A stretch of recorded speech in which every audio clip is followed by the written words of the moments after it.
कितना भी ज्ञानी क्यों ना हो जाए, कितना भी विस्तार पूर्वक क्यों ना पढ़ा ले, वो किताब में जितना लिखा है उतना नहीं पढ़ा सकता। कुछ सच्चाइयां हैं जो मैं आपको यहां पे बता रहा हूं, और ऐसा बताने के लिए अंदर से बहुत ज्यादा कॉन्फिडेंस चाहिए शिक्षक को अपने ऊपर, कि हाँ भाई मुझे कुछ नहीं आता। अक्सर शिक्षक इस बात को स्वीकार करने से ही डरते हैं कि उन्हें कुछ नहीं आता, है ना। जो मैं आपके साथ बैठा हूं, जिसने खुद ने कई परीक्षाओं को पढ़कर पास किया है, वो आपसे ये बात स्वीकार कर रहा है कि उसे कुछ नहीं आता, है ना। इसका मतलब समझ रहे हैं आप, किताब से ज्यादा किसी को कुछ नहीं आता, है ना बेटा। और जब किताब से ज्यादा किसी को कुछ नहीं आता, तो आप सबसे गुजारिश है कि आप कितना भी अच्छा टीचर पढ़ा ले, मतलब मैं आपको खूब लॉजिकल तरीके से, मतलब कितना भी जबरदस्त कॉन्सेप्ट पढ़ा दूं। मैं अपना एक छोटा सा एग्जांपल आपको बताऊंगा, इसलिए आपको मेरी ये शुरुआती भाषण शायद 2-3 मिनट लंबा हो जाए, लेकिन सुनना जरूर, काम का बहुत है ये। तो ये भाषण ये इसलिए जरूरी है बेटा, कि टीचर कई बार क्या करते हैं कि बच्चों को ये विश्वास दिला देते हैं कि हमारे नोट्स से बाहर कुछ नहीं आएगा। हम भी करते हैं, हम भी बोलते हैं कि जो हमने नोट्स दे दिया वो पूरा सिलेबस है। हम कभी भी मना नहीं करते कि हमने नोट्स में कोई कमी छोड़ दी है या कुछ कंटेंट आपको नहीं दिया है। लेकिन उसके ऊपर एक बात और बोलते हैं, और वो है कि बेटा किताबें जरूर पढ़ें आप। किताबें इसलिए पढ़ें क्योंकि टीचर जिंदगी पर्यंत आपके साथ नहीं चलेगा। आज हम हैं, आपको अच्छे लग रहे हैं, मैं कितना भी खोल के पढ़ा दूं, मैं गारंटी से कह सकता हूं, मैं एक एक लाइन खोल के पढ़ा दूं, तो भी मैं आपकी किताब में लिखी हर एक लाइन को नहीं पढ़ाऊंगा। और ये दुनिया का कोई टीचर नहीं पढ़ाता। जो ये बोलते हैं ना कि हाँ मैंने सारा कोर्स कंप्लीट करा दिया 1 to एंड, कोई नहीं कराता। कोई भी जो बोलता है वो अज्ञानी है ना।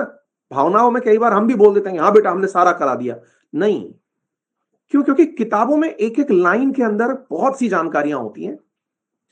इसलिए आप सबसे गुजारिश है कि आप अपनी आदत में स्टैंडर्ड टेक्स्ट बुक को पढ़ना डाल लें। चाहे फिर वो टीचर उनके बारे में समझाए ना समझाए, आप जरूर करें। मैं आपको कंसेप्ट सिखा रहा हूं, हो गया काम। लेकिन कई चीजें ऐसी होंगी जिनको लिए मैंने ये सोच रखा है यार ये भी कोई पढ़ाने की चीज है क्या। तो होता क्या है, ये भी कोई पढ़ाने की चीज है क्या, ये जब मैं सोच लेता हूं ना, तो नुकसान आपका हो जाता है। क्यों? हो सकता है वो आपके लिए बहुत इंपॉर्टेंट हो। यदि मैं आपको ये कह दूं कि भारत की स्थिति मैप के अंदर इस कॉर्नर में है, हो सकता है आपको वही एक कंसेप्ट लगे, अरे और ये कंसेप्ट सीखना था, हमें तो पता ही नहीं, है ना। एग्जाम में क्या निकल के आ जाए हमें तो पता ही नहीं। इसलिए मेरे प्यारे साथियों से आज सुबह सुबह एक छोटी सी गुजारिश है। हालांकि प्रवचन लंबा है, लेकिन ये जानकारी भी आपके लिए जरूरी है। क्या जरूरी है? हर किताब, हर सब्जेक्ट के अंदर एक स्टैंडर्ड टेक्स्ट बुक होती है। जैसे ज्योग्राफी के अंदर एनसीईआरटी है, यानी कि इससे बाहर आज तक ना तो यूपीएससी गया, ना स्टेट पीसीएस गया, ना एसएससी गया, ना डिफेंस गया। ज्योग्राफी के लिए हर सब्जेक्ट का अपना अपना होता है बेटा, है ना, हर सब्जेक्ट का। और एनसीईआरटी भी जैसे पुराने समय में क्लास 6 से लेकर 12 तक होती थी, आज भी यही स्टैंडर्ड सेट है ना। क्लास 6th 7th 8th की जो किताबें हैं वो वापस से 9th और 10th में रिवाइज हो जाती हैं, यानी कि उन्हीं कंटेंट्स को इलाबोरेट करके लिख दिया जाता है। लेकिन आप अपनी रेगुलर आदत में, अब आप में से कईयों को लगेगा सर कैसे पढ़ते हैं इन किताबों को, हमें तो पता ही नहीं है। कई बार ऐसा होता है ना। अब देखो, एक बालक ने पूछा सर ल्यूसेंट कैसा रहेगा। ल्यूसेंट बिल्कुल वैसा ही रहेगा जैसे आपको दूध में से निकाल करके दूध पानी मिला के पिला दिया गया हो, है ना। ये बिल्कुल वैसा ही रहेगा कि आपको भगवान के दर्शन करने किसी मंदिर में जाना था, आपको वहां पर उपस्थित गाइड ने किसी और मंदिर के दर्शन करा दिए और निकाल दिया। एक बालक पूछ रहा है सर माजिद हुसैन कैसा रहेगा। बेटा सब, माजिद हुसैन, शविंदर सिंह, ये किताबें बहुत जबरदस्त हैं। यदि आप माजिद हुसैन और शविंदर सिंह का नाम सुन चुके हैं, तो मैं आपको बता दूं कि केवल नाम सुन लिया तो भी आप इस सेशन में आने लायक नहीं थे। मतलब नाम बड़े हो चुके हैं, आप दर्शन छोटे कर रहे हैं। वो जो ऑप्शनल सब्जेक्ट चूज करते हैं उनके काम की चीजें हैं। यूपीएससी प्रीलिम्स और मेंस यदि कोई बच्चा लिखना चाहता है, यूपीएससी की बात कर रहा हूं, है ना, विदाउट ऑप्शनल टेकिंग, कि भाई मुझे ऑप्शनल नहीं लेना है ज्योग्राफी, तो भी एनसीईआरटी पर्याप्त है। आप इससे ज्यादा और क्या मानेंगे? है ना? किताबें बहुत सी आती हैं, मैं बता दूंगा, बर्नवाल बहुत अच्छी किताब है, ल्यूसेंट बहुत अच्छी किताब है, किताबें कोई बुरी नहीं है, लेकिन इन सबको नॉलेज कहां से मिला? तो आंसर है एनसीईआरटी से। और एनसीईआरटी इतना प्यारा लिखती है अपने कंटेंट को, इतना प्यारा कंटेंट लिखती है, उसको लिखते समय वो शायद साइकोलॉजी पढ़ के किताब लिखते हैं। उन्हें देखकर ऐसा लगता है कि साइकोलॉजी पढ़ी है इन टीचर्स ने, क्योंकि वो बहुत बड़ी कमेटी होती है जो उस किताब को बनाती है। वो सामने वाले विद्यार्थी को ये समझती है कि ये बिना टीचर के पढ़ेगा तो भी ये किताब पढ़ पाएगा। उसमें लिखते हैं वो इस तरह से कि हाँ तो विद्यार्थियों, हाँ तो छात्रों, लेट्स टेक एन एग्जाम्पल, हम ना ऐसा ऐसा करते हैं। वो बिल्कुल ऐसे करती है, बुक जैसे संवाद कर रही हो आपसे, है ना? तो किताबें हमारी बहुत अच्छी हैं, और मैं आपसे यही कह रहा हूं, हम जैसे जो थोड़े मौके परस्त लोग हैं, जिनको थोड़ा लालच है, दो पैसे कमाने की लालसा है, वो लोग आपको थोड़ा राह से भटका देते हैं। भटका देते हैं, मैं आऊंगा, मुझे किसी किताब के प्रमोशन से पैसे मिलते होंगे, तो मैं आपको कोई किताब बता के चला जाऊंगा, बेटा ये किताब पढ़ लेना, बेस्ट है। हाँ, क्योंकि उस किताब वाले ने मुझे पैसे दिए होंगे, या मेरी खुद की कोई किताब होगी जो मैं आपके लिए बताता हूँ। वो हमारी भी मजबूरी है भाई, इतना पढ़ लिख करके अगर आपको पढ़ा रहे हैं तो हम भी चार पैसे कमाना चाहते हैं। लेकिन ये मेरे साथ अन्याय होगा यदि मैं आपको ये ना बताऊं कि ये ज्ञान भी कहां से आ रहा है। फिर आपकी मर्जी है ना? हाँ, एक बालक लिख रहा है जैसे कुकू एफएम, बिल्कुल ऑब्वियस सी बात है ना बेटा, इतनी 60 लोगों की टीम है, उनकी कहां से तनख्वाह निकलेगी? सबके लिए कुछ ना कुछ तो करना पड़ेगा ना। इसका मतलब समझ रहे हैं आप? इसका मतलब सीधा सा है कि आप सब लोग आज ही इस बात को बिठा लें अपने दिमाग में, मतलब एकदम सत्य वचन दे रहा हूं मैं आपको। तो हमने यहां पर आपके सामने नॉर्थ अमेरिका के बारे में जानकारी देना शुरू कर दिया था, नॉर्थ नॉर्थ क्यों है ये बताना शुरू कर दिया था, और उसके साथ साथ आपको नॉर्थ अमेरिका के अंदर ये बियोफोर्ड सी, इसके साथ साथ ये भी बता दिया था। हाँ भाई, मैंने आपसे एक सवाल पूछा था, अगर आपको याद हो, कि अलास्का को, मैंने एक बार जब शुरुआत में ज्योग्राफी शुरू की थी तब आपसे एक सवाल पूछा था, और वो ये था कि अलास्का को किसकी गलती के नाम से जानते हैं? अब तक कुछ आंसर मिला? मतलब Alaska is also known as folly.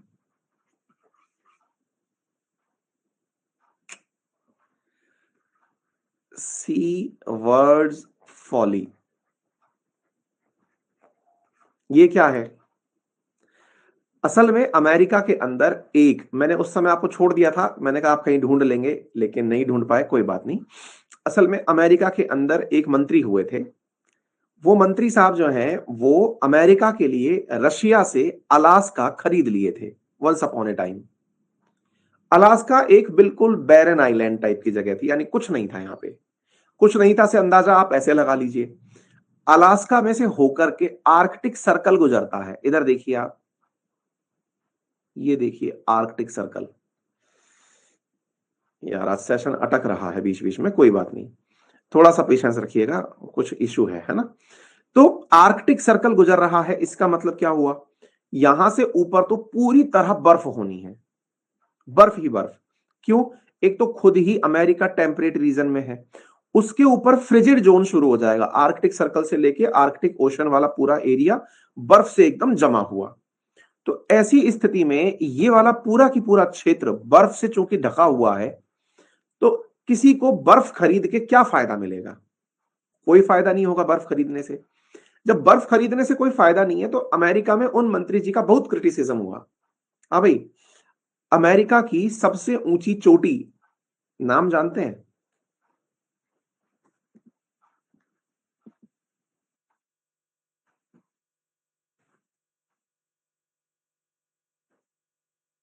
मैं सोच रहा था आपको मैप में दिखा दूं।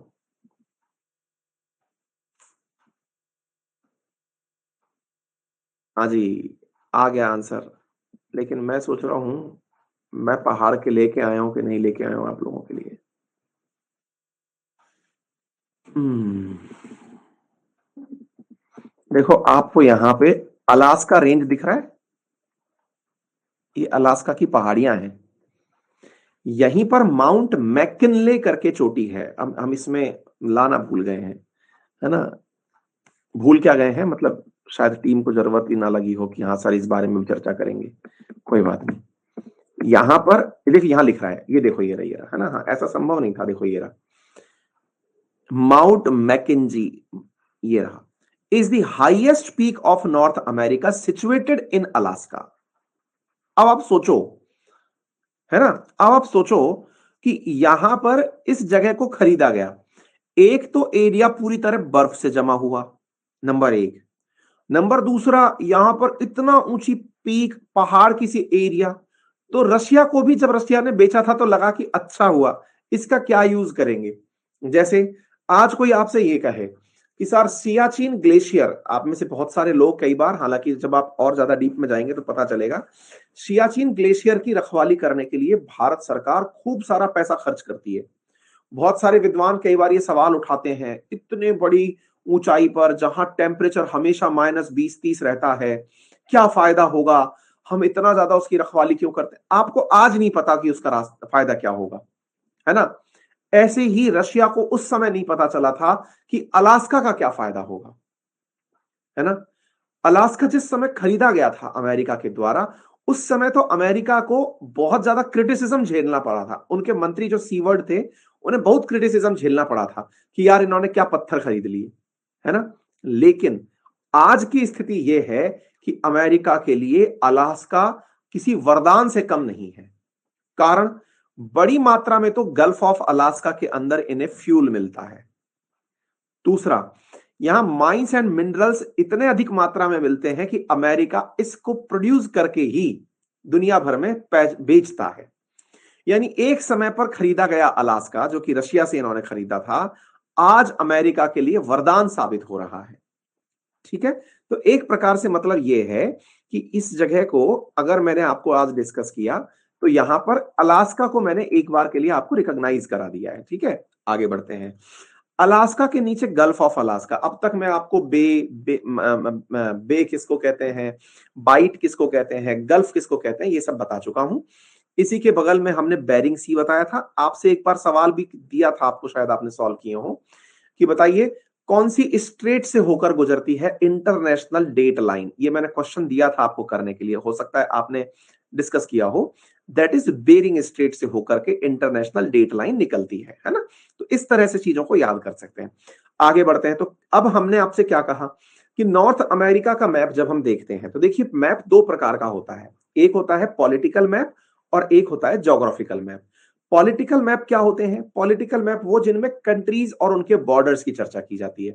ज्योग्राफिकल मैप वो होते हैं जिनके अंदर ज्योग्राफिकल स्ट्रक्चर की चर्चा की जाती है, यानी पहाड़, पर्वत, पठार, नदी, नाले, इनकी, उसमें देश को मेंशन नहीं किया जाता है। ठीक है। अच्छा, अब यहां पर देखिए, चूंकि नॉर्थ अमेरिका में कनाडा, यूनाइटेड स्टेट्स और मेक्सिको तीन बड़े देश हमें दिखाई देते हैं, जो कि लगभग यहाँ के 90% ज्योग्राफिकल एरिया को कवर करते हैं। ठीक है। अब आपको अगर यहां पर ध्यान से देखा जाए तो एक चीज और दिखती है, मैंने आपको लास्ट टाइम भी ये बताई थी और हो सकता है मैंने उस समय ये क्लियर भी कर दी थी। यहां पर ग्रीनलैंड नामक एरिया है। ग्रीनलैंड टेक्निकली शासन यहां पर यूरोपियन देश डेनमार्क का है, लेकिन ज्योग्राफिकली ये किसके पास है? नॉर्थ अमेरिका के पास। यानी नॉर्थ अमेरिका कोई पॉलिटिकल यूनिट नहीं है, यानी कि नॉर्थ अमेरिका नाम से किसी की सरकार चलती हो। सरकार यूनाइटेड स्टेट्स ऑफ अमेरिका, जो कि एक अलग, कनाडा एक अलग सरकार है, मैक्सिको एक अलग सरकार है। ऐसे ही ग्रीनलैंड जो है ना, ये ग्रीनलैंड डेनमार्क द्वारा शासित है। नॉर्थ अमेरिका दुनिया में एक कॉन्टिनेंट है, जैसे एशिया एक कॉन्टिनेंट है, यूरोप एक कॉन्टिनेंट है, वैसे ही नॉर्थ अमेरिका एक कॉन्टिनेंट है और उसमें ग्रीनलैंड नामक स्थान है। इतनी बात आपके समझ में आ जानी चाहिए। हालांकि कब्जा इस पर डेनमार्क का है, लेकिन ये नॉर्थ अमेरिका में पड़ता है। हाल ही में ये भी सुर्खियों में आया था। क्यों सुर्खियों में आया था? क्योंकि ग्रीनलैंड को परचेज करने के लिए डोनाल्ड ट्रंप ने डेनमार्क से बात की थी कि अगर हो सके तो आप अपना ग्रीनलैंड हमें बेच दीजिए। ठीक है। लेकिन अब तक क्या हो चुका है कि ग्रीनलैंड की उपयोगिता लोगों को पता चल चुकी है। अमेरिका ने जैसे अलास्का परचेज किया था, अमेरिका वैसे ही ग्रीनलैंड को परचेज करना चाहता है। लेकिन अब मुसीबत क्या है कि अब दुनिया को ग्रीनलैंड की विशेषताएं पता चल चुकी हैं। हाँ भाई, कुछ बच्चे रिफ्रेश करने की कह रहे हैं, होल्ड करिए।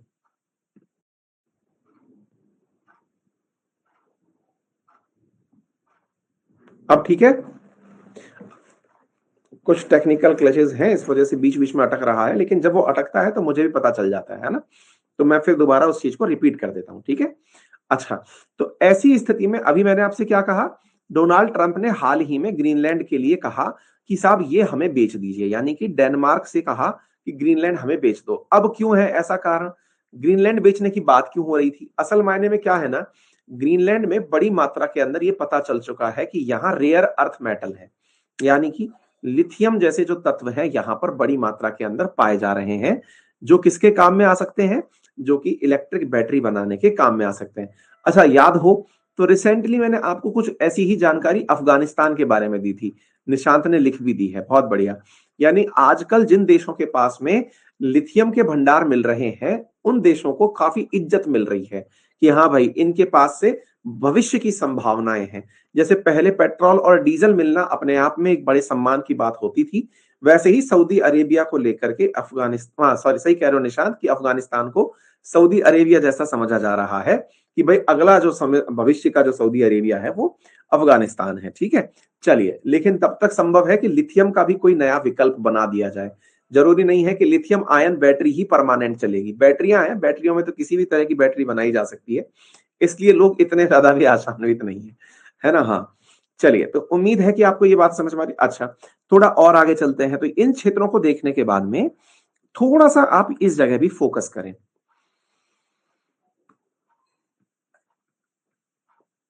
ये देश आजकल बहुत ज्यादा सुर्खियों में है। कौन से? ये वाले। क्यों सुर्खियों में है, अभी बताते हैं आपको। इन दिनों ये काफी सुर्खियों में है।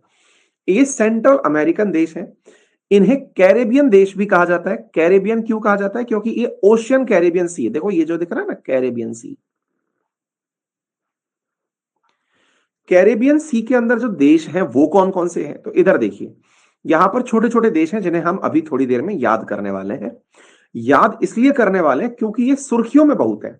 जैसे आपको याद होगा, डोमिनिकन रिपब्लिक, ये रहा, देखिए दिखाई दे रहा है, ये एक छोटू सा देश है, ये सुर्खी में है। क्यों सुर्खी में है भाई? क्योंकि सुनने में आ रहा है कि मेहुल चौकसी इन्हीं देशों में कहीं छुपा हुआ है। मेहुल चौकसी, भारत का भगोड़ा, का कॉनमैन, ठीक है। दूसरा, ये क्यूबा आपको दिखाई दे रहा है, ये खूब सुर्खियों में रहने वाली जगह है। क्यूबा, ये वो देश है जो ये अमेरिका का लटका हुआ हिस्सा है ना, फ्लोरिडा, इसके ऊपर अटैक करने वाला था। ये रहा क्यूबा। ये एक समय पर चीनी का कटोरा समझा जाता था पूरी दुनिया के लिए, हवाना सिंड्रोम के कारण। हवाना यहाँ की राजधानी है, हवाना सिंड्रोम काफी ज्यादा फेमस हुआ था। क्यूबा, क्यूबा ने क्या कर दिया था कहानी, क्यूबा ने एक बार अमेरिका पर मिसाइल तान दी थी, इसलिए उसे क्यूबन मिसाइल क्राइसिस कहते हैं। और वो मिसाइल किसकी थी? यूएसएसआर की थी, ठीक है। ये दुनिया के अंदर जो कम्युनिस्ट देश हैं, उनमें सबसे ज्यादा कम्युनिस्ट देशों में से एक ये है, साम्यवादी व्यवस्था। हाँ भाई, कोई बताएगा? यहां पर एक नेता हुए हैं बहुत ही फेमस, क्या नाम था उनका? आप बताइए, तब तक मैं आगे चलता हूं। अभी आप कहेंगे सर आपने ये कहा फिदेल कास्त्रो, बहुत बढ़िया, शाबाश। तो देखिए यहां पर जो क्यूबा है ना, ये वाली जगह काफी फेमस जगह रही है, लेकिन अभी मैंने आपसे कहा कि एक समय पर ये चीनी का कटोरा रहा है। आज कौन है चीनी का कटोरा? आंसर है ब्राजील। कौन है? ब्राजील। इस समय ब्राजील जो है वो शुगर का कटोरा कहा जाता है। तो ये बचपन में अपन जो फैक्ट्स याद करते थे उनमें था, हालांकि अब इस तरह के सवाल पूछे नहीं जाते हैं। अन्न का कटोरा, चीनी का कटोरे, सब कटोरे एक्सचेंज हो गए, सब पाकिस्तान के हाथ में आ गए, ठीक है। तो अब एक प्रकार से ये चीज समझ में आ गई। अब इधर क्यूबा के बाद में थोड़ा और नीचे चलिए, इधर आपको दिखाई दे रहा है जमैका। ये देखो, जमैका दिखाई दे रहा है, ये भी काफी फेमस है। क्यों? उसैन बोल्ट यहां से आते हैं, याद आ रहा है? जमैका के खिलाड़ी हैं। सोचो, मैप पर जिस देश को दिखाने के लिए हमें जूम करना पड़ा हो, इधर देखो, ये देखो, आपको अगर मैं जूम हटा देता तो शायद आपको दिखाई ना देता, लेकिन दुनिया का सबसे तेज धावक जो कि ओलंपिक के अंदर आज तक जिसकी कोई बराबरी नहीं कर पाया है, वो जमैका से आता है। तो अब आपको यहाँ के देशों की वैल्यू समझ में आ रही है, ये कितने खास देश है ना। उम्मीद है आप सभी साथियों को ये बात समझ में आए।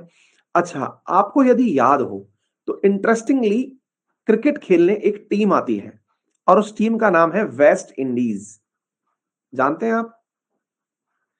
मजेदार बात सुनिए, वो वेस्ट इंडीज कोई दुनिया के नक्शे पर देश ही नहीं है। नक्शे पर अगर आप वेस्ट इंडीज देश ढूंढेंगे तो वो कोई देश ही नहीं है। आप पूछेंगे क्या बात कर रहे हो सर? मतलब ये जितने भी कैरेबियन देश हैं, जो इंडिपेंडेंट देश हैं, इन सबसे मिलके वेस्ट इंडीज बना है। ये अपने अपने द्वारा अपने खिलाड़ी बना करके एक टीम बनाकर भेजते हैं। ये ग्रुप ऑफ नेशंस हैं। जैसे समझो कि यूरोपियन यूनियन की कोई टीम आ जाए। क्लियर? मैप पर वेस्ट इंडीज आपको दिखाई नहीं देगा। ठीक है?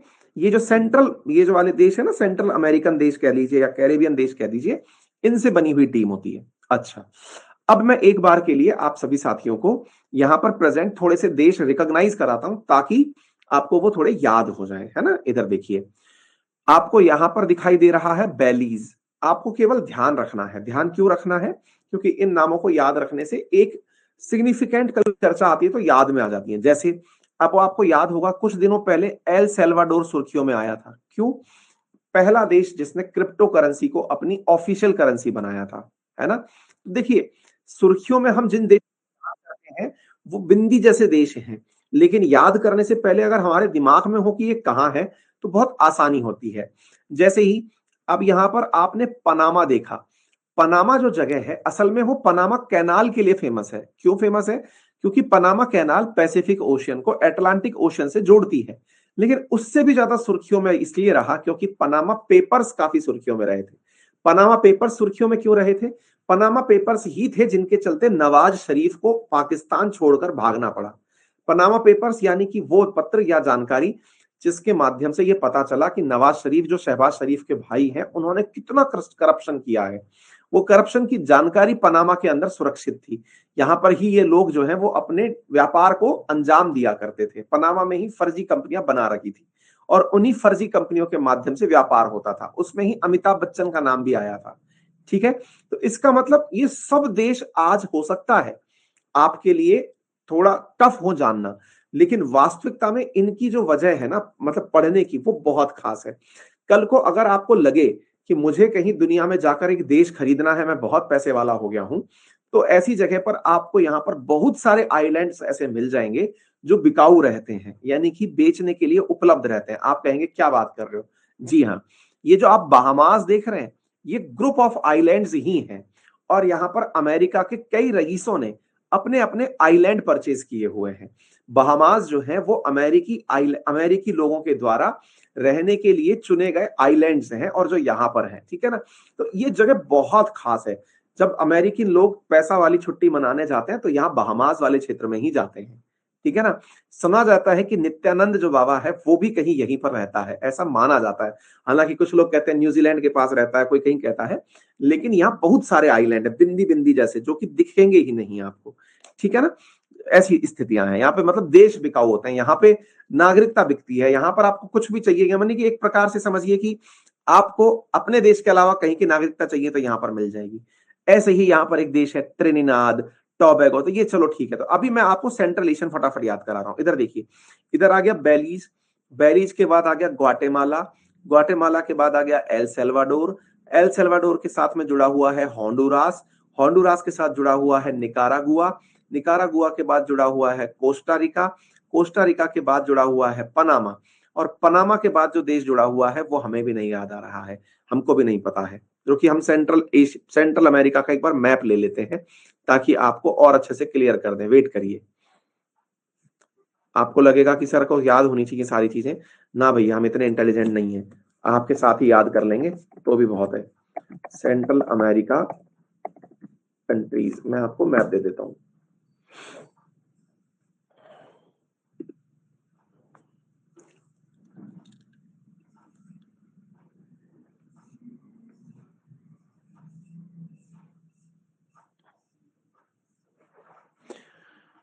क्योंकि पनामा पर ही जाकर हमारा ज्ञान समाप्त हो जाता है।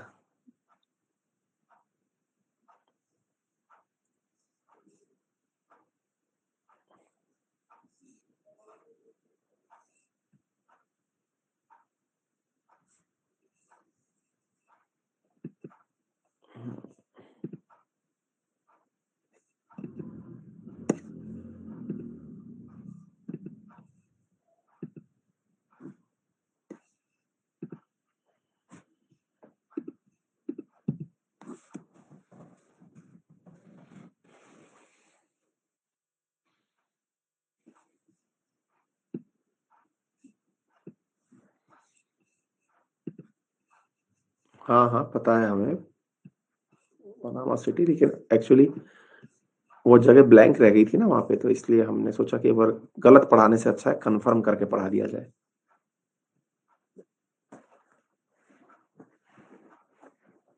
इधर देखो भाई, क्योंकि हमारा ज्ञान पनामा पर ही समाप्त हो गया था, तो हम इस टुकड़े को जो कि पनामा कैनाल के बाद है ना, तो ये पूरा की पूरा पनामा ही है जो कनेक्ट कर रहा है। ठीक है भाई, चलिए, तो इसके बाद कोलंबिया जुड़ा हुआ है। हाँ जी, एक बालक पूछ रहे हैं कि सर आप इतना याद कैसे कर लेते हैं? नहीं बेटा, याद नहीं रहता है, चर्चाओं में रहती है। मैंने आपको जो देश याद कराए हैं ये आप भूल जाएंगे, मैं भी भूलता हूं। चीजें याद क्या रहती, मैं आपको स्टोरी बैकग्राउंड में क्यों देता हूं, ताकि स्टोरी दिमाग में रहती है। इंसान ना बेटा तथ्य याद नहीं रखता है, कहानी याद रखता है। इसलिए आपसे कह रहा हूं कि आप जब इन देशों को याद रखें तो इनसे कोई ना कोई स्टोरी दिमाग में रखिएगा, है ना। ये फैक्ट्स मुझे भी 1% याद नहीं है, हाँ, लेकिन अगर आप मुझसे ये पूछ लोगे सर बताओ होंडुरास कहाँ है, तो मेरे ये याद आ जाएगा कि ये सेंट्रल अमेरिका में है। वैसे अगर आप मैप पे दिखाकर पॉइंटेड करके पूछोगे सर होंडुरास कौन सा है, नहीं याद रहेगा, है ना। इस तरह से आप ध्यान रखिएगा। चलिए कोई नहीं, आइए, तो इधर की तरफ बेलीज हमने देख लिया, बेलीज के बाद में ग्वाटेमाला हमने देख लिया, इसके बाद में ग्वाटेमाला के बाद होंडुरास देख लिया, एल सेल्वाडोर देख लिया। हैंग हो रहा है भाई, आज कुछ ज्यादा दिक्कत आ रही है भाई।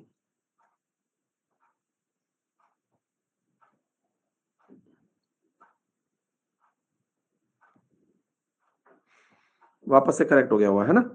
एल सल्वाडोर के बाद में निकारागुआ, निकारागुआ के बाद कोस्टा रिका, कोस्टा रिका के बाद पनामा। तो एक बार में ही अब हम इसको थोड़ा सा मतलब कोई ट्रिक बना करके याद करने की कोशिश करते हैं। ठीक है, जैसे बेलीज लेने के लिए कोई भी एक एक व्यक्ति का नाम ले लो या किसी भी मैडम का नाम रख दो, क्योंकि मैडम मैडम जी हैं वो, मैडम मैडम क्या हुई, बेलीज, बेलीज का मतलब सैंडल होती है अगर आपको याद हो तो, है ना। मतलब अगर महिलाएं जो हैं वो जो हील वाले पहनती हैं उनको शायद बेलीज कहती हैं। ठीक है, वो बेलीज लेने के लिए एक मॉल में गई। ठीक है, कौन से मॉल में गई? ग्वाटे मॉल में गई। ठीक है साहब, जैसे बाटा का मॉल होता है ऐसे ग्वाटा मॉल में गई। ठीक है, वहां पर जब मॉल के अंदर गई तो उन्होंने कहा कि मैडम आपकी बेलीज तो हमारे पास नहीं है। तो मैडम ने कहा एक काम करते हैं, आप मेरी बेलीज सिलवा दो, अगर नहीं है कोई बात नहीं आप सिलवा दो। हाँ पंकज, मैनेज कर रहा हूं अभी तो। ठीक है, तो देखिए मैडम जी बेलीज लेने गई, कहाँ गई? ग्वाटेमॉल में गई। उन्होंने कहा कि मैडम जी अभी बेलीज बनी हुई नहीं है, तो बोले क्या करें? आप मेरी बेलीज सिलवा दो, एल सिलवा दो।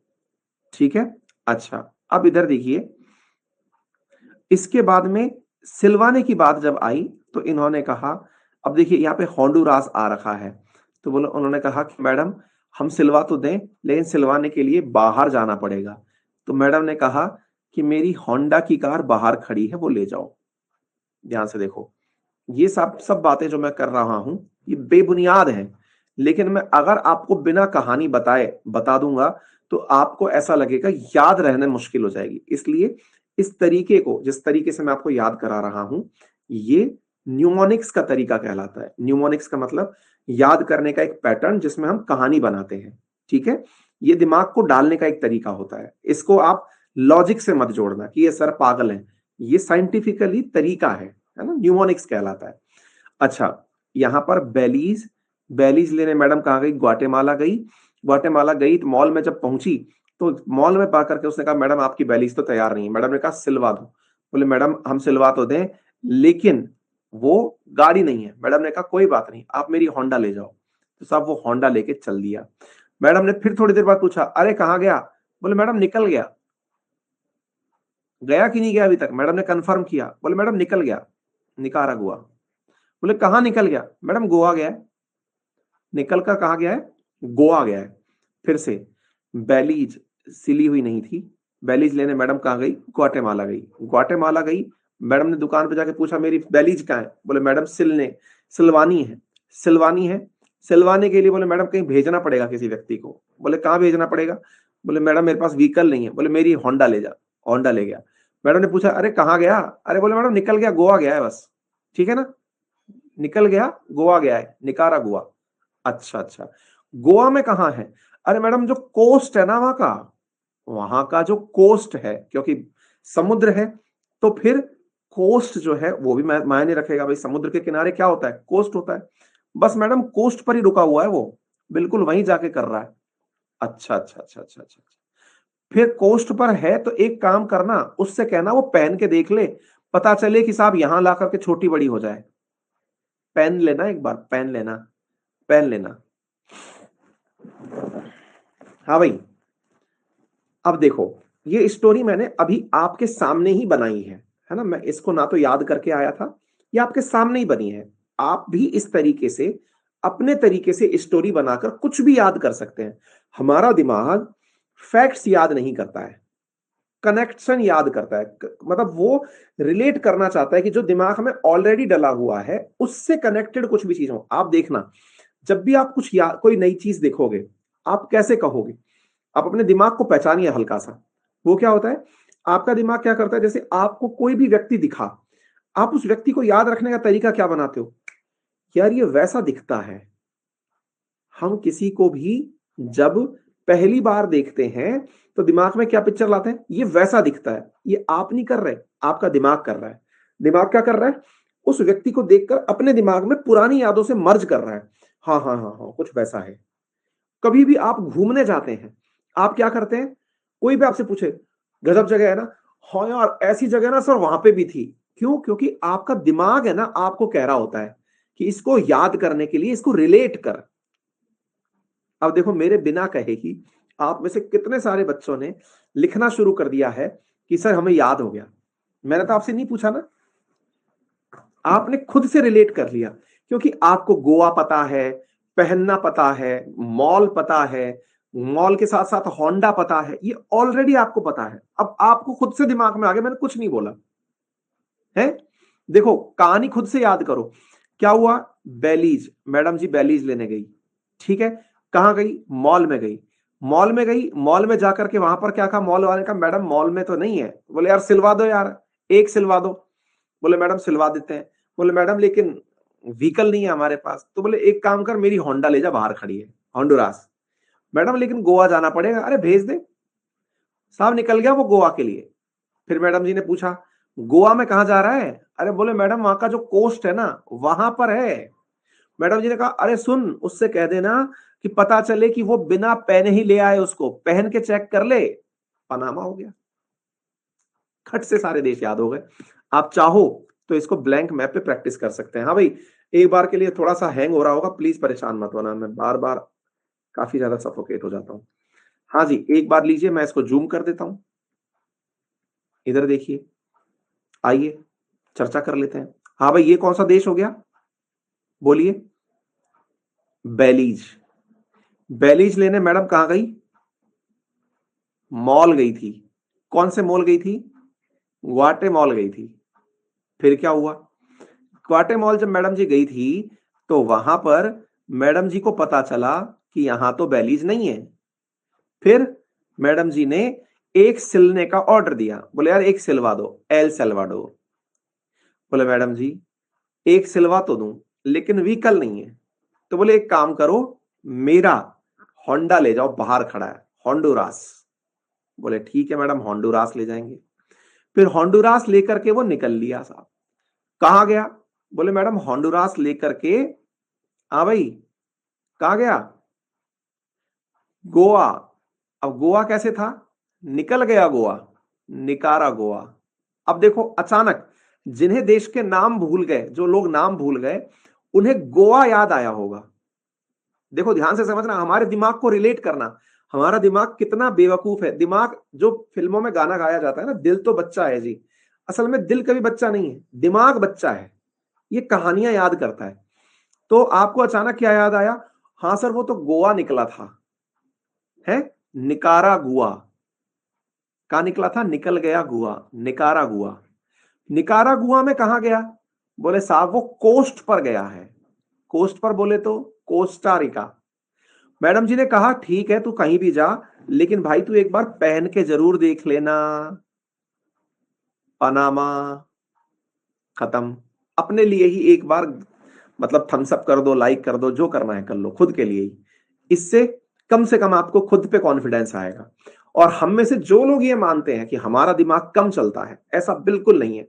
आपने उनकी शक्तियों का सदुपयोग नहीं किया।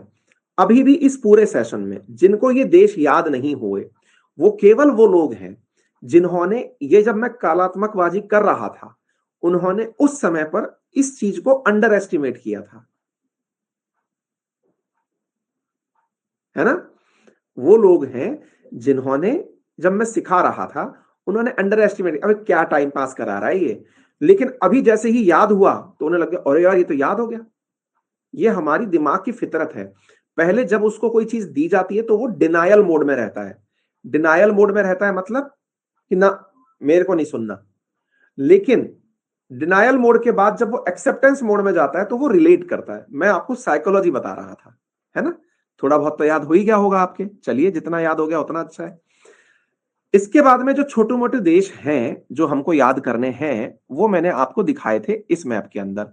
जैसे जो टुकड़े टुकड़े जैसे मैप पड़े हुए हैं वो बहामास है ना। एक बालक पूछ रहा है सर वो जो रेड लाइन सी दिख रही है ये क्या है, जो रेड मार्क दिख रहा है, बेटा ये अपनी वाली कर्क रेखा है ना, ट्रॉपिक ऑफ कैंसर है ये वाली, ठीक है। अच्छा, अब देखो ट्रॉपिक ऑफ कैंसर से अड़ा हुआ देश क्यूबा है, इधर बहामास जैसे छोटे छोटे आइलैंड पड़े हुए हैं, डोमिनिका, प्यूर्टो रिको। आपको याद है कुछ दिनों पहले जो है वो प्यूर्टो रिको सुर्खियों में था, किसी को याद हो तो, पुराने विद्यार्थी अगर हैं तो आप, प्यूर्टो रिको याद था। तिवारी लिख रहे हैं सर कैप्रिकॉन होगा, बेटा कैप्रिकॉन नीचे दक्षिण अफ्रीका में है, दक्षिण अमेरिका में। प्यूर्टो रिको याद आ रहा है। एक बच्चा लिख रहा है डीपेस्ट पॉइंट। बहामा के पहले दा क्यों लगाया जाता है अश्विनी, ये तो रेस्पेक्ट देने के ऊपर है। अमेरिका भी अपने आगे द अमेरिका लगाता है, the United states of America. ये तो कंट्री एक्सेप्ट करती है कि उसको क्या लगाना है। ये अंग्रेजी वालों से पूछो भाई, अपन को इतना नॉलेज नहीं है। हाँ भाई, प्यूर्टो रिको किसी को ध्यान आ रहा है तो, नहीं आ रहा। अच्छा बताता हूं, आपको मालूम है अंतरिक्ष का अध्ययन करने के लिए प्यूर्टो रिको के अंदर अमेरिका के द्वारा एक बहुत बड़ी ऑब्जर्वेटरी बनाई गई है।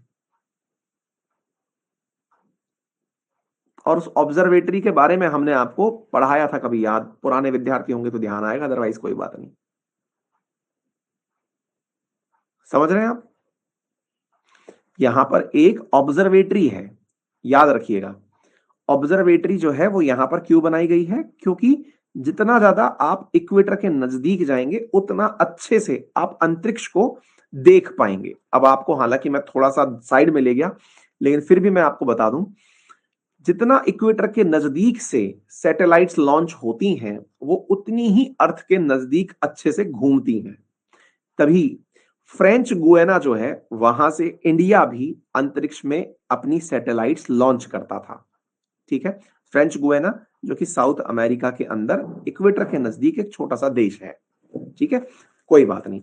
तो मुझे लगता है कि ऑलमोस्ट आप सभी को थोड़ा थोड़ा सा सेंट्रल अमेरिका याद हो गया होगा, बारे में रिसर्च करने की आवश्यकता नहीं है। फिर भी मैंने एक छोटा सा आइडिया दे दिया आपको, डोमिनिकल, होंडुरास, क्यूबा, ये सब चीजें अब याद रह जाएंगी, ठीक है। अब हम थोड़ी सी ज्योग्राफिकल चीजों पर आ जाते हैं, ठीक है। आइए, आपके सामने यहां पर जब हमने पहाड़ों की बात करनी है, थोड़ा सा पहाड़ों को याद कर लीजिए, ठीक है। सब याद हो जाएंगे, आप चिंता ना करें। आपने अगर मुझे समय दिया है तो वो समय बर्बाद नहीं होगा, ये मैं अश्योर कर सकता हूं। मुझे समटाइम्स ऐसा लगता है कि मेरे शब्द गिनती के ही होने चाहिए, क्योंकि मैं कई बार 2-5 मिनट एक्स्ट्रा भी खा जाता हूं तो अंदर से इरिटेशन होने लगती है। जैसे शुरुआत में आज 10 मिनट का भाषण दे दिया मैंने, तो वो इरिटेशन थी मेरे अंदर, लेकिन मुझे लगा वो जरूरी भी थी। फिर वो कब दे पाऊंगा, क्योंकि आपसे बात करने का ही समय नहीं मिलता है। हाँ जी। इधर देखिए आप, वैसे तो क्या होता था पहले, हम लोग एक डाउट सेशन रखते थे अलग से, जिसमें एक दिन केवल बातें करते थे, लेकिन इस बार हमने वो चीज डाली नहीं। अदरवाइज वो बातें करने वाली जगह भी मैं रखता था, पर इस बार हमने सोचा कि समय वैसे ही कम है। इधर देखिए, ये वाला अलास्कन रेंज समझ में आ गया। अलास्कन रेंज के साथ में ही आप यहां पर एक ब्रुक्स रेंज और देख रहे हैं अलास्का के साथ। अब मैंने आपसे क्या कहा था कि जब हम पहाड़, पर्वत, नाली, नदियां देखते हैं तो याद करते समय हम ये नहीं याद रखते कौन से देश में है, हम केवल ये याद रखते हैं कहां पर है।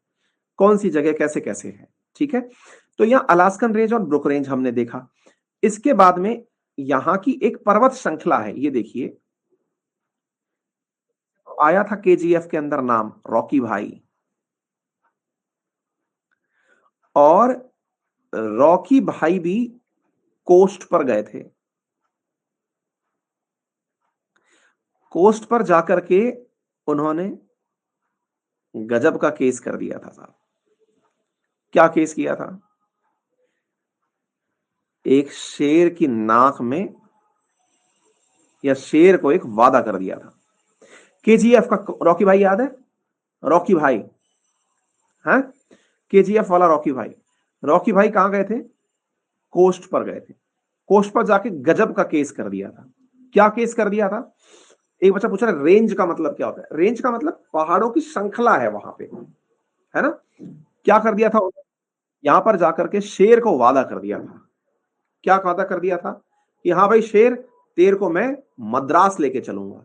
दक्षिण की मूवी थी ना भाई, रॉकी जो फिल्म थी वो साउथ की मूवी थी। कोई बात नहीं, अब हमने एक चीज याद कर ली। अब ये ब्रुक रेंज वगैरह तो हमको वैसे भी याद है। ठीक है, तो क्या क्या हो गया, मतलब रिलेट करिए, बहुत ही नॉनसेंस है लेकिन फिर भी याद करिए। 1 मिनट में याद हो गया। क्या याद हो गया? मुझे खुद पता होता है कि ये नॉनसेंस न्यूमोनिक्स है, इनका कोई लॉजिक नहीं है, लेकिन आप भी ऐसे लॉजिक बना के नहीं याद कर सकते हैं।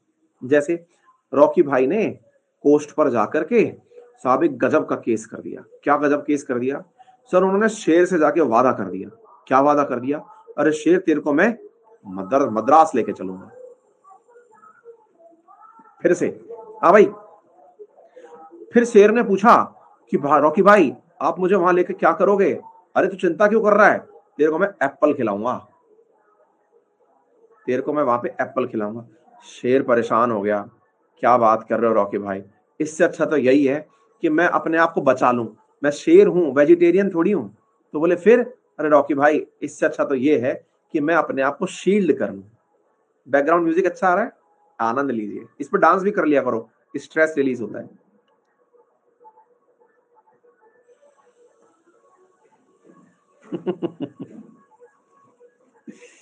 याद हो गया? हो गया? हो गया डांस वांस? चले आ जाओ। हाँ जी, तो फिर से ब्रुक रेंज ब्रुक रेंज के साथ में अलास्का, अलास्का के साथ में रॉकी, रॉकी के साथ में कोस्टल रेंज आ गई।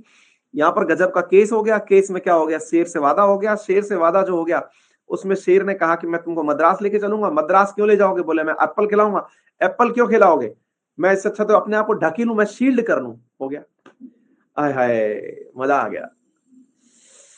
एक संजू नाम के बालक आए हैं और उन्होंने आते ही प्यार का इजहार कर दिया है। आहा हा, एक कन्या का नाम लिखा है और कहते हैं कि आई लव यू। आहा, क्या संजू यार, मान गए गुरु। मतलब इसको कहते हैं प्यार, ट्रू लव है ये। आई लव यू संजू यार, आई लव यू, गजब, ट्रू लव है ये। किसी बच्ची का नाम लिखा और वो बच्ची, पता नहीं बच्ची भी है कि नहीं है, उसने अपना नाम, कि कोई लड़का ही होगा, उसने अपना नाम के आगे लड़की का नाम लिख रखा है। शानदार यार। संजू आई लव यू यार। मतलब सुबह 9:30 बजे तुम्हारा, मतलब जो फ्रस्ट्रेशन लेवल है वो इतना गजब है कि तुम कमेंट बॉक्स में आकर के रोमांस ढूंढ लिए। सल्यूट। सब लोग भर भर के संजू को लव यू भेजो भाई, ये पूरी रात फ्रस्ट्रेट रहे हैं। गुड यार, शाबाश। देश में, मुझे देश के इन्हीं लोगों पर मुझे गर्व है। ये है तो साला ये सब संसार के अंदर संगीत गाने फाने सब चल रहे हैं, सरवाइव कर रहे हैं, अदरवाइज तो क्या ही होता है इस देश का। लोग पहाड़ पहाड़ वगैरह सब पढ़ पढ़ के बिजी हो रहे होते। बहुत बढ़िया बेटे। चलो, तो अभी हमने कौन सी पहाड़ियां याद करी, कहाँ गई? हाँ भाई, अभी हमने कौन सी पहाड़ियां याद करी? इधर देखो, इधर की तरफ ब्रुक्स रेंज। कौन सी याद करी? हाँ, खूब सारा प्यार मिल गया। संजू ने सोचा भी नहीं होगा कि यार इतना प्यार मिल जाएगा एक ही दिन में, इतना तो पैसे का कोर्स भी नहीं खरीदे थे हम, हैं। मजा आ गया यार। ठीक है, अब इधर देखिए, तो यहां पर आप देखिए, यहाँ पे ब्रुक रेंज आपको दिखाई पड़ गया। अब ब्रुक रेंज के साथ में यहाँ पे अलास्कन रेंज बताया था अपन ने, याद हो गया? अच्छा, इसके बाद में यहां पर रॉकी पर्वत श्रृंखला दिखाई पड़ गई, रॉकी पर्वत श्रृंखला हो गई। रॉकी भाई ने क्या कर दिया? हाँ भाई, अब बताओ रॉकी भाई ने क्या किया था? रॉकी भाई कोस्ट पर गए थे, तो कोस्टल रेंज याद आया? रॉकी भाई कोस्ट पर गए थे, फिर क्या हुआ? वहां जाकर उन्होंने केस कर दिया, वहां जाकर उन्होंने एक केस कर दिया, कैस्केड। क्या केस कर दिया उन्होंने? शेर से वादा कर दिया, सियारा निवेदा। क्या वादा कर दिया? कि मैं तेरे को, शेर से वादा कि मैं तेरे को कहां ले चलूंगा? मद्रास, सियरा मद्रास। और वहां ले जाके क्या करूंगा? एप्पल खिलाऊंगा, एप्लेशियन माउंटेन। फिर एप्पल खिलाने से मना करते हुए शेर ने क्या कहा? भाई रहने ही दो आप, हम अपने आप को बचा लें वही बहुत है। शील्ड कर लिया उसने कनाडा से। बोलो भाई, याद हो गया? थम्स अप कर दो एक बार यदि याद हुआ हो थोड़ा बहुत भी। कनाडा की शील्ड आ गई, देख लो एक बार। Brook Range, Alaska, Rocky, Coastal Range, Cascade, Sierra, Sierra Madre, Appalachian Mountain, Canadian shield.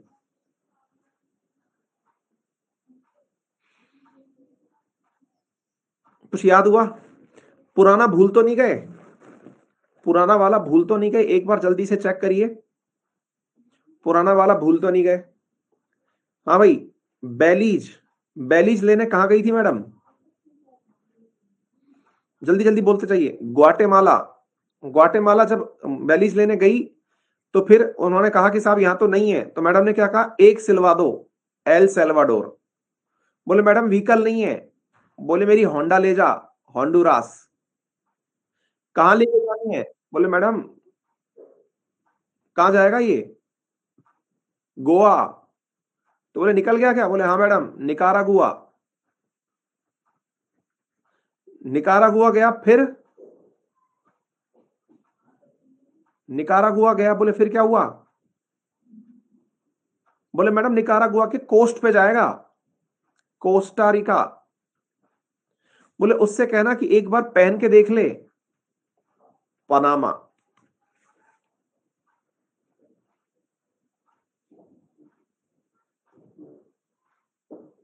Clear?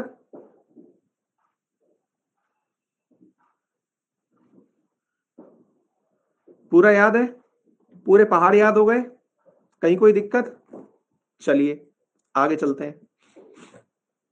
इन सब के बारे में कुछ ना कुछ लिखित में मैंने आपको दिया हुआ है, आप एक बार देख लेना, है ना। यहां पर एक चीज और ध्यान रखते हैं, देखिए अमेरिका के अंदर जो प्रमुख नदियां हैं, अपन को अमेरिका की नदियां उतने अच्छे से याद नहीं करनी है जितना अच्छे से अपन इंडिया वाली नदी याद करते हैं, ठीक है। तो इनमें जो केवल जो सबसे अच्छी नदी है ना, सबसे बड़ी नदी जो है, उसका नाम है मिसिसिपी रिवर। क्या नाम है? मिसिसिपी नदी, ठीक है। Mississippi river, Mississippi river.